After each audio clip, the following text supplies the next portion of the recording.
Nós vamos então continuar com o estudo do livro De Jesus para os que sofrem. O livro foi escrito por Sebastião Clóvis Tavares, mais conhecido por Clóvis Tavares. Ele nasceu em Campos dos Goitacazes, no Brasil, em 1915 e desencarnou em abril de 1984, com 69 anos. Ele foi um escritor e orador espírita brasileiro. Foi noivo da jovem Nina Aroeira, que conhecera no liceu, mas ela desencarnou por tifo em março de 1935. Ele, inconformado com a dor, foi informado por amigos de que o espírito de Nina havia-se comunicado, vindo desse modo a entrar em contacto com a doutrina espírita. As mensagens, inicialmente através da mãe dela e posteriormente pelo médium mineiro Francisco Cândido Xavier, não lhe deixaram dúvidas acerca da sobrevivência da alma. Em 1936, veio a conhecer Francisco Cândido Xavier, na sede da Federação Espírita Brasileira, de quem se tornou amigo. Como divulgador, percorreu todo o estado do Rio de Janeiro e estados vizinhos, proferindo palestras sobre a doutrina. Escreveu algumas obras, entre elas a que estamos a estudar, De Jesus para os que sofrem, onde, no prefácio da obra, ele diz o seguinte: De Jesus para os que sofrem, traduz as reflexões de um pequenino servidor do grande Rei, tão misericordiosamente amparado por ele em seus sofrimentos e lutas, que deseja repartir com seus irmãos de dor e fadiga humana o que pôde buscar na fonte de água viva que mana de seu doce coração. Este é um livro, então, para ler e refletir nas divinas lições da realidade existencial de cada dia. O capítulo 3 tem então como título Consolação no Cemitério, que passo a ler. Não vos deixarei órfãos, voltarei para vós. Jesus, Evangelho de João 14, 18. Aconteceu no cemitério de Pedro Leopoldo, Minas Gerais, a terra natal do nosso querido Chico Xavier. Conheço a humilde necrópole, pois algumas vezes lá fui, em companhia de amigos do coração, em dias de dor e de saudade. O facto que aqui se conta deu-se no início da década de 30. Foi o próprio Chico que me narrou há muitos anos. Novamente, sobre o mesmo acontecimento, voltámos a conversar na manhã de 4 de novembro deste 1981 expirante, na residência da devotada irmã Susana Maia Mouzinho, no Rio de Janeiro. No cemitério de Pedro Leopoldo, uma pequena multidão assistia às cerimónias de enterramento do Sr. Dudu, conhecido e estimado músico. Em pranto, a viúva Dona Vitalina Tarabal e demais familiares, entre grande número de amigos. As músicas dolentes, executadas pela banda musical de Pedro Leopoldo, espalhavam na paisagem de crepúsculo vibrações de tristeza e de saudade. Ao longe, o sino da igreja ecoava merencoriamente seus lamentos. Um ambiente de dor se fizera no vasto recinto da necrópole. Os companheiros daquele que partira ainda faziam vibrar, naquele entardecer, os sons lamentosos de seus instrumentos, traduzindo as saudades da corporação musical e dos amigos que ficavam. Chico Xavier, amigo da família em lágrimas, também ali estava. Terminaram os ofícios fúnebres, foi então que um sacerdote aproximou-se do médium e indagou respeitoso: "É você, Chico Xavier, o que recebe mensagens do além?" "Sim", respondeu humildemente e acanhado o jovem medianeiro, àquela época, no início de seu abençoado ministério. O sacerdote diz-lhe então de chofre, embora sem caráter de desafio: "Gostaria que você recebesse aqui no cemitério uma poesia para mim." Chico explica-lhe que, com aquela simplicidade das almas sinceras, a dificuldade da psicografia, assim, de repente, sem preparação. Mas o padre insiste e entrega-lhe papel e lápis.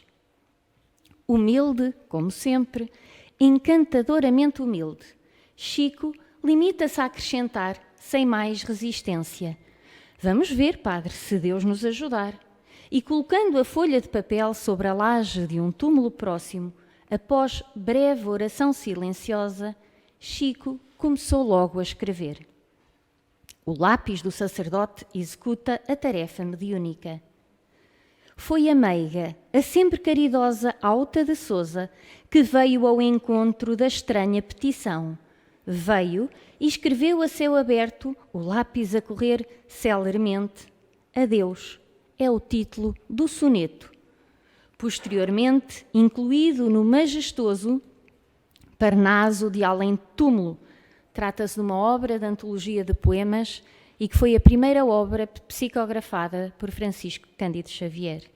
E então o poema que ele nesse dia psicografou dizia o seguinte: "O sino plange em terna suavidade, no ambiente balsâmico da igreja, entre as naves no altar em tudo adeja o perfume dos goivos da saudade. Geme a viuvez, lamenta-se a orfandade, e a alma que regressou do exílio beija a luz que resplandece, que viceja na catedral azul da imensidade. Adeus, terra das minhas desventuras. Adeus, amados meus, diz nas alturas, a alma liberta, o azul do céu singrando. Adeus, choram as rosas desfolhadas. Adeus, clamam as vozes desoladas de quem ficou no exílio soluçando." Chico me acrescentou ainda que o sacerdote, sem poder esconder a sua emoção, embora silenciosa, fez questão de ficar com uma cópia dos versos admiráveis da carinhosa mensageira espiritual. Cumpre-se a promessa do Senhor: "Não vos deixarei órfãos." Realmente, por toda a parte, sua misericórdia se desdobra sobre as nossas necessidades. Em dias ensolarados, em horas cinzentas de dor, em noites de solidão e angústia, a compaixão está presente. No silêncio de nossos recantos de reflexão, na vastidão dos campos, sobre as ondas dos mares e acima das nuvens, nas favelas e nos cáceres, nos lares, nos sertões, nas necrópoles, no mundo inteiro e no grande além. Sim, os adeuses se repetem, as saudades vibram, choram os que partem saudosos, desfolham-se as próprias rosas, soluçam os que ficam. Não obstante prantos e despedidas, o Cristo Consolador, e a nossa querida Auta foi a mensageira de seu afeto e de sua lição, nos ensina a transformar saudades e dores em orações, tanto quanto nossas tristezas em serviço amoroso de auxílio junto às multidões que sofrem. Assim o fez Paulo, o apóstolo. Transfigurou martírios e angústias que padeceu em novos impulsos de ajuda aos filhos do Calvário. Sentiu o divino conúbio da eternidade e do tempo, e de seu coração fez desabrochar um hino de santo louvor, que está na segunda epístola aos Coríntios, 1, 3-4.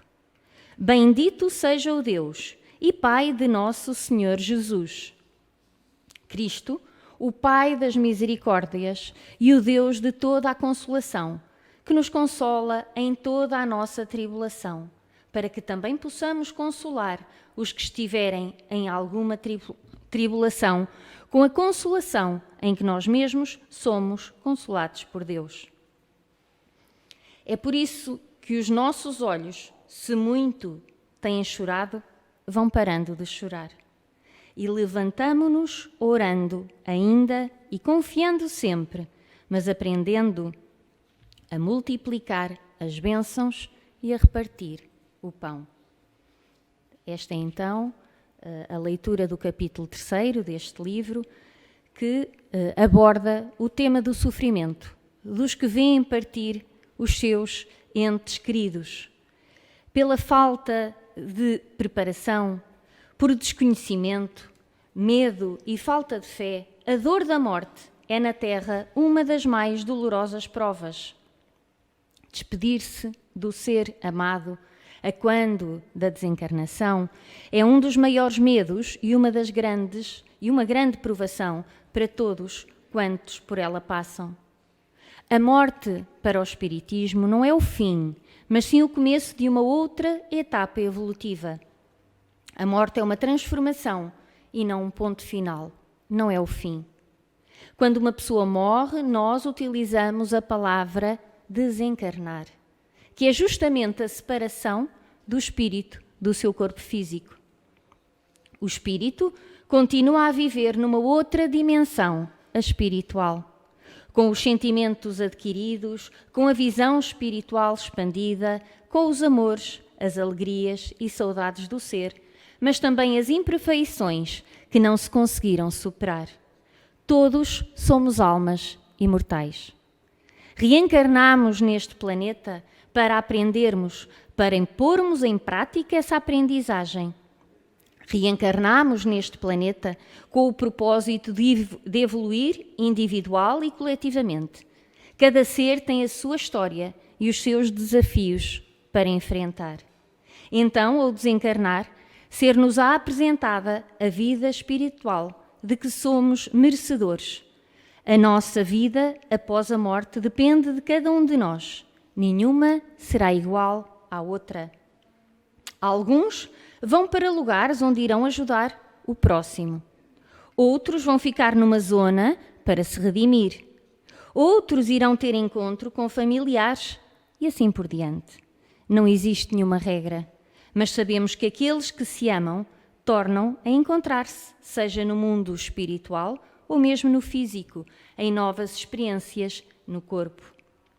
Desta forma, a morte nada mais é que a finalização de mais um ciclo, uma passagem para outro lado, outra dimensão. A alma continua viva, mas livre, mantendo a sua identidade, dando a continuidade ao seu processo de aprendizagem em constante relação com outros seres.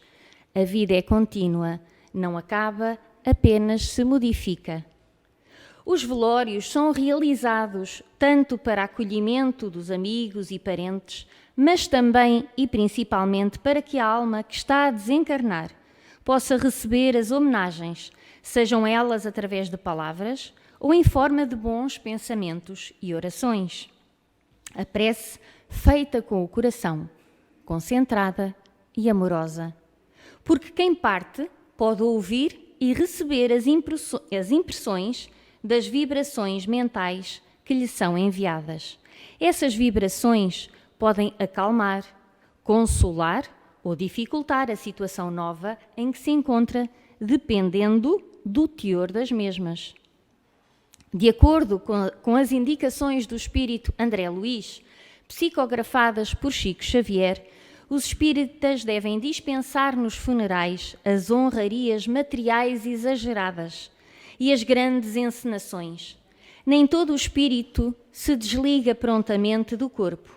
Importa, na verdade, que lhe enviemos cargas mentais favoráveis de paz, através da oração sincera, principalmente nos últimos momentos que antecedem ao enterro ou à cremação. Social, moral e espiritualmente, quando comparecemos a um velório, exercemos um dever de solidariedade, proporcionando consolo à família.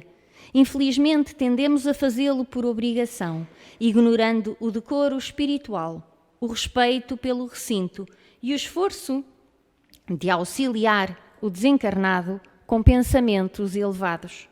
O desencarnado precisa de vibrações de harmonia que só se formam através da prece sincera e de ondas mentais positivas. No livro Conduta Espírita, o Espírito André Luís mais uma vez adverte-nos. Procedermos corretamente nos velórios, calando anedotário e galhofa em torno da pessoa desencarnada, tanto quanto cochichos impróprios ao pé do corpo inerte. O recém-desencarnado pede, sem palavras, a caridade da prece ou o silêncio que o ajudem a refazer-se. É importante expulsar de nós quaisquer conversações ociosas, tratos comerciais ou comentários impróprios nos enterros a que comparecemos. Até porque a solenidade mortuária é ato de respeito e dignidade humana. Como espíritas, devemos primar pela moderação, cultivar o silêncio, conversar só se necessário em voz baixa, de forma edificante.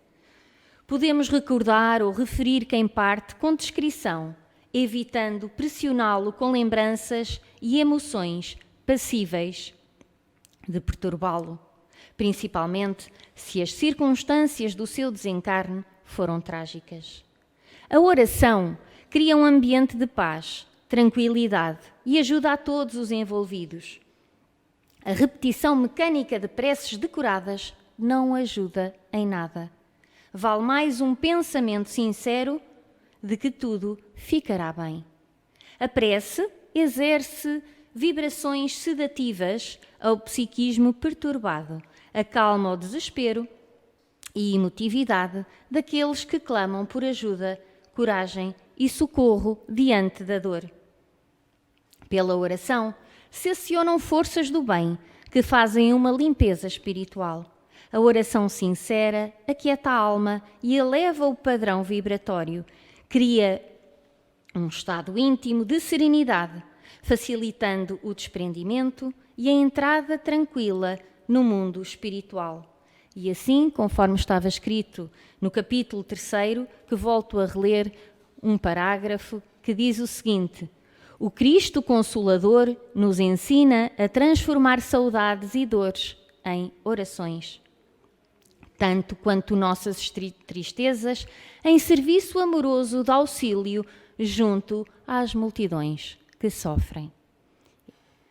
Que Jesus nos abençoe, nos ilumine, nos ampare, nos proteja, que nos dê paz, ânimo, que nos auxilie a corrigir o nosso comportamento, que nos ajude a sermos pacientes, humildes, caridosos, indulgentes para com o outro e que nos dê coragem para seguirmos sempre em frente. Que assim seja.